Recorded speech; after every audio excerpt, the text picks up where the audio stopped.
Recording Academy, piano.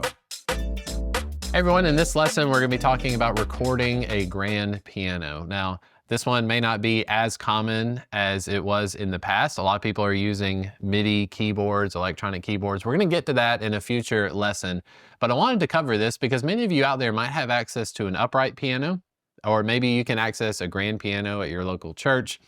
Here's how I go about recording it, and it's a very, very simple process.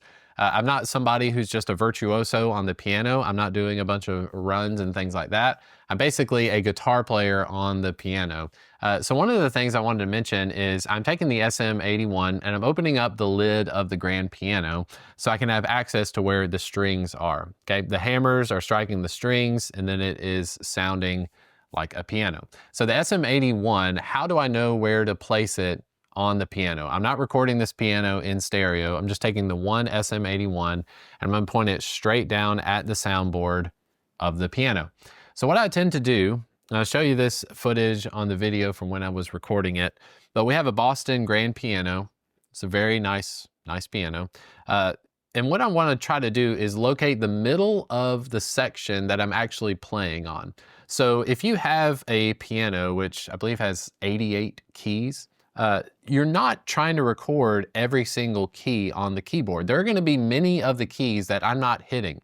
So if my range, the lowest note that I'm going to be playing on this song happens to be a D.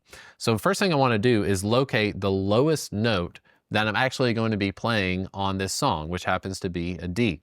When I find that, that becomes the end of my piano. So if I'm looking at the hammers, where the hammer is striking on that lowest note, I know that is the left side of my recording area. That makes sense.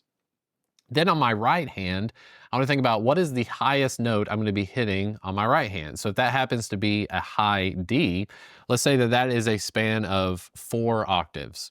Instead of trying to record all 88 keys, I'm not going to put it in the middle of my piano because the middle of your piano is going to be right where middle C is. That may not be the middle of my actual playable area. Often for me, it's going to be just to the left of middle. I find myself playing a lot more in the lower register of the piano rather than the higher. So try to think, and my recommendation to you, that if you were recording a piano, whether that's an upright piano or a grand piano, try to center your actual playable area of the piano. So I'm taking that low D and the high D, and that's a span of 3 or 4 octaves. And then I'm trying to locate the middle of those 2 keys. And that pretty well tells me where I'm going to place my condenser microphone. So that way, I'm not favoring the low end, I'm not favoring the high end. It should be a nice blend of both. So on this song in particular, like I was saying, I'm not doing a lot of runs, I'm not jumping a bunch of octaves. I'm essentially playing a bunch of chords and octaves on the piano, and you'll be able to hear the results of that.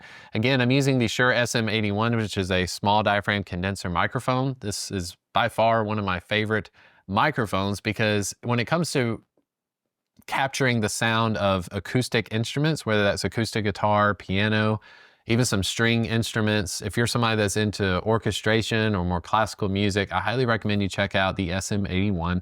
It doesn't tend to color any of the sound, but it gives a good representation of what you put it on. Again, just like with the drums, it could be recording the piano in stereo, but I just want to keep things simple. This song is going to have so many tracks. I'm better off just keeping it mono. Keep it simple. I don't have to worry about many of the phase relationships happening. If you did throw up another microphone, you can easily just split the range that I was talking about earlier, that low D to high D. You can then, instead of miking in the middle, you can have one that's more favoring your left hand, one that's more favoring the right hand, and then you can kind of strike a balance between the two. So for the rest of this, again, I'm gonna hit play. You're gonna watch the footage of me recording this Boston grand piano at my church. If you're using an upright piano, a big recommendation to you is that you find a way to access the hammers and the strings. So oftentimes with an upright piano, you're gonna have some sort of lid. It might be a lid on top that you can open up. If you open the lid, what you'll notice is the piano really comes alive. You don't want to stick a microphone directly on the wood of the piano, like the casing, like where you put your sheet music. It just will sound kind of muffled. You really need to get access to where you can hear the hammers. You can do some other things to kind of mess with the sound. A lot of people experiment with upright pianos. They put things inside of the strings to make it a little bit more percussive, or you can put even some foam inside of your piano to kind of dampen the sound as well. But if you're using the grand piano or an upright piano, the same concept applies. I would just highly recommend that you split the area of the keys that you're actually playing, and this is the result. So here is the take I recorded at the church. Again, you'll be able to access all these files. You can download the session for yourself and take a listen to see if that's a sound that you're interested in getting as well.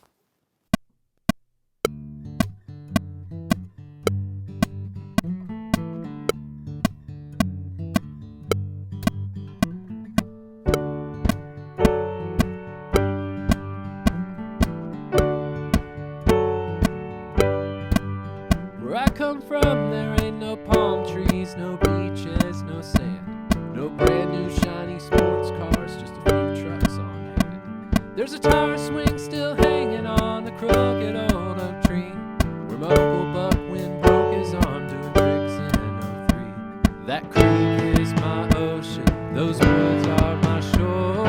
How could I, as rich as I, ever want more? Where I come from, where I come from, just a dirt road near the backwoods with a deer stand and a front porch. Just a boat ride when the water's right and the fish caught on my hook. That sunrise when it hits her eyes and she gives me the whole look. I know that I've already won where I come from.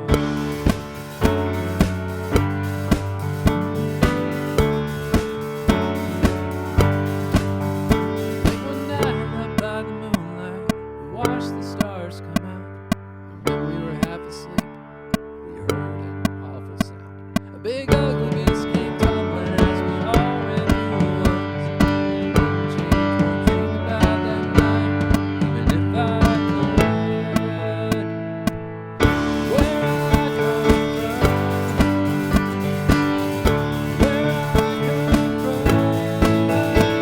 just a dirt road in the backwoods with a deer stand and a front porch. Just a boat ride when the water's right and a fish caught on my hook.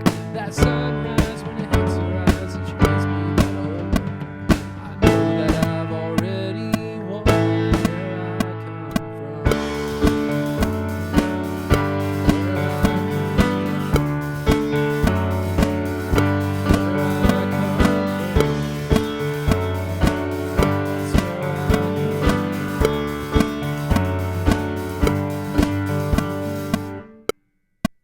Now there are many other videos here on my channel other than the Recording Academy, but make sure you check the playlist for Recording Academy for more lessons as they're being uploaded.